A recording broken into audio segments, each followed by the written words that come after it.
Friends, आज मैं आप लोगों को एक अत्यंत महत्वपूर्ण धातु एल्यूमिनियम के बारे में बताता हूं। तो एल्यूमिनियम जो धातु है, इसका हमारा दैनिक जीवन में अत्यधिक उपयोग है। हमारे चारों तरफ मूर्तियां, खिलौने, बिजली के तार बने हुए हैं, बिजली के उपकरण बने हुए रहते हैं, सिगरेट, साबुन और मिठाई आदि को वेल्डिंग में इसका उपयोग होता है। थर्माइट वेल्डिंग जो होती है वो इसका उपयोग उन स्थानों पर करते हैं जिन स्थानों पर विद्युत नहीं होती।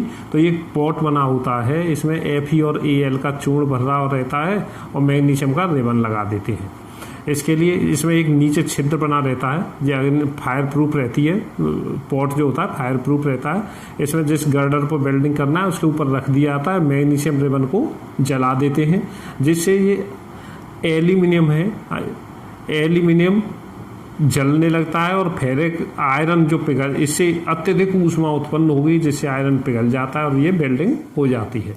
इस तरह से हम थर्माइट वेल्डिंग में इसका उपयोग कर लेते हैं। थर्माइट वेल्डिंग में इसका उपयोग होगा, एरोप्लेन वगैरह बनाने के लिए इसका उपयोग होता है, एरोप्लेन बना सकते हैं। और इस एमोनल TNT जैसे विस्फोटक पदार्थ, इसे एमोनल भी कहते हैं, उसमें इसका उपयोग होता है। और क्रोमियम तथा मैग्नीज Cr तथा Mn मेटल्स के निष्कर्षण में इसका उपयोग होता है। मेटलर्जी में हम इसका उपयोग करते हैं, मेटलर्जी में भी इसका उपयोग होता है। और ये इसका उपयोग हम फिटकरी बनाते हैं, एलम्स फिटकरी कहते हैं सामान्य भाषा में। तो फिटकरी बनाने के लिए इसका उपयोग हो जाता है, फिटकरी बनाई जा सकती है। रंग बंधक के रूप में मॉर्डेंट, जो रंग को नहीं उड़ने देता, रंग बंधक के रूप में उपयोग होता है। रंग बंधक के रूप में भी हम इसका उपयोग करते हैं।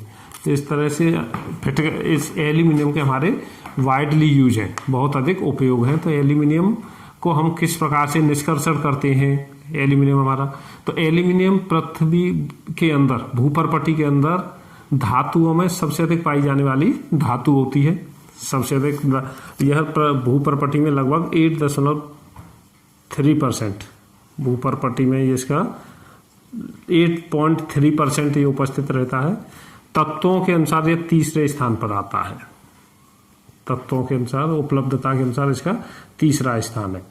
और द्रव्यमान के अनुसार भूपर्पटी में ये सबसे अधिक धातु पाई जाती है, 8.3% रहती है। तो इसका निष्कर्षण हम करते हैं बॉक्साइट अयस्क से, इसका निष्कर्षण किया जाता है। तो ये ऑक्साइड अयस्कों के रूप में पाया जाता है। ऑक्साइड अयस्कों के रूप में मुख्यतः इसका जो ऑक्साइड है बॉक्साइट है, इसका मुख्य अयस्क हमारा बॉक्साइट रहता है। एल्यूमिनियम का मुख्य ऑक्साइड Al2O3 2H2 है। अन्य है डायस्कोर Al2O3 H2O, कोरंडम Al2O3, अभ्रक K2O Al2O3 6SiO2, सिलिकेट अयस्क है। चीनी मिट्टी है चाइना के लिए Al2O3 2SiO2 2H2O, cryolite Na3Lf6, ये अयस्क हैं। इन अयस्कों में से मुख्य अयस्क हमारा बॉक्साइट होता है। तो बॉक्साइट के अंदर अशुद्धियां जो होती हैं वह आयरन और सिलिका की ऑक्साइडों की होती हैं। तो आयरन और सिलिका की अशुद्धियां अधिक होती हैं।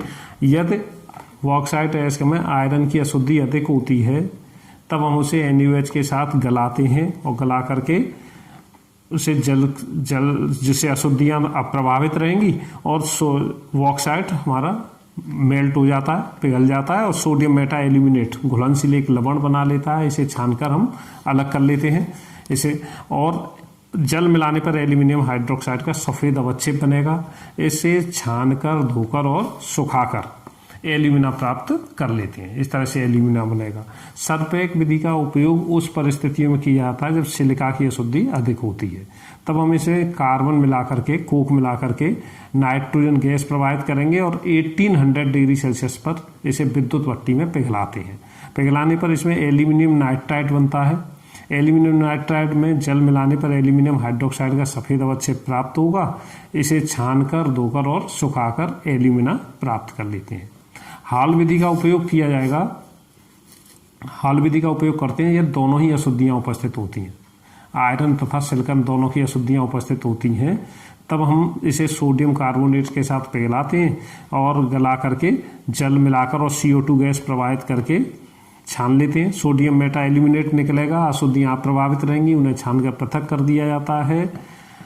सोडियम मेटा एल्यूमिनेट हमें छनित में मिल जाता है। सोडियम मेटा एल्यूमिनेट में और अधिक मात्रा में जल मिलाकर हम CO2 गैस प्रवाहित कर देते हैं और CO2 गैस प्रवाहित करते हैं तो सफ़ेद अवक्षेप वाइट प्रेसिपिटेट बनता है और ये वाइट प्रेसिपिटेट को हम छानकर अलग कर लेंगे और धोकर सुखाकर और गर्म कर देंगे तो एल्यूमिना मिल जाएगा। इस तरह से हमें एल्यूमिना प्राप्त होगा।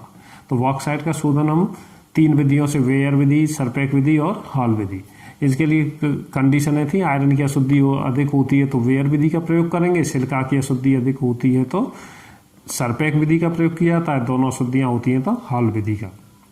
एग्जामों में पूछ लिया जाता है कि यदि बॉक्साइट ऐसे में सिलिका की अशुद्धि अधिक है तो उसे किस प्रकार से शोधित करेंगे उसका, तो इट मीन्स सरपेक विधि का उपयोग किया जाएगा। इस तरह से हम एल्यूमिना प्राप्त कर लेते हैं। बॉक्साइट के शोधन से हमें तीनों स्थितियों में एल्यूमिना प्राप्त होगा। इस एल्यूमिना से हम एल्यूमिनियम प्राप्त करने के लिए एल्यूमिना का वैद्युत अपघटन करते हैं और एल्यूमिना का वैद्युत अपघटन हॉल हेरोल्ड प्रक्रम से किया जाता है। इसमें स्टील का बना हुआ एक पॉट होता है। स्टील के बने हुए पॉट में स्टील का बना हुआ पॉट है, इसके अंदर कार्बन का अस्तर लगा रहता है। कार्बन और ग्रेफाइट की छड़ें इसके अंदर डूबी रहती हैं। ग्रेफाइट की जो छड़ें हैं वो एनोड का कार्य करेंगी, एनोड, और ये कार्बन की जो परत है वो कैथोड का कार्य करती है, कैथोड।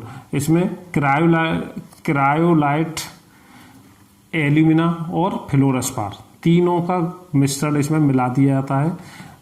अकेला एल्यूमिना का इसलिए उपयोग नहीं किया जाता क्योंकि शुद्ध एल्यूमिना है वो 2000 डिग्री सेल्सियस पर पिघलता है, 2000 डिग्री सेल्सियस पर, और यदि हम इसमें क्रायोलाइट और फ्लोरोस्पार मिला देते हैं तो इसका गलनांक, गलने का, संगलित होने का, फ्यूज होने का जो टेम्परेचर है वो 950 हो जाता है। इसमें अकेला जो एल्यूमिना है एक तो विद्युत का अचालक रहता है और दूसरा इसका गलनांक बहुत अधिक होता है, इसलिए हम इसमें क्रायोलाइट मिलाते हैं और फ्लोरोस्पार मिलाते हैं। तो क्रायोलाइट इसके गलनांक को कम करता है और चालकता को बढ़ा देता है, इसके कारण क्रायोलाइट का उपयोग करेंगे। इसमें विद्युत धारा प्रवाहित करने पर कैथोड पर हमें एल्यूमिनियम धातु प्राप्त हो जाती है, ये लिक्विड स्टेट में रहती है, और एनोड पर कार्बन का अपचयन होता है और कार्बन CO2 में बदलता रहता है। इस तरह से हमें एल्यूमिनियम धातु प्राप्त हो जाती है। इस एल्यूमिनियम धातु का शोधन करने के लिए हम हूप विधि का उपयोग करते हैं। हूप विधि में एक स्टील का ही पात्र होता है, उसमें सबसे निचली परत लगा देते हैं हम अशुद्ध एल्यूमिनियम की। इसमें इस तरह से एक बर्तन रहेगा और इसमें एक ऊपर लगा रहता है कीप, इसमें सबसे नीचे परत लगा दी जाती है एल्यूमिनियम की, अशुद्ध एल्यूमिनियम की परत लगा देंगे। उसके बाद मध्य में सोडियम बेरियम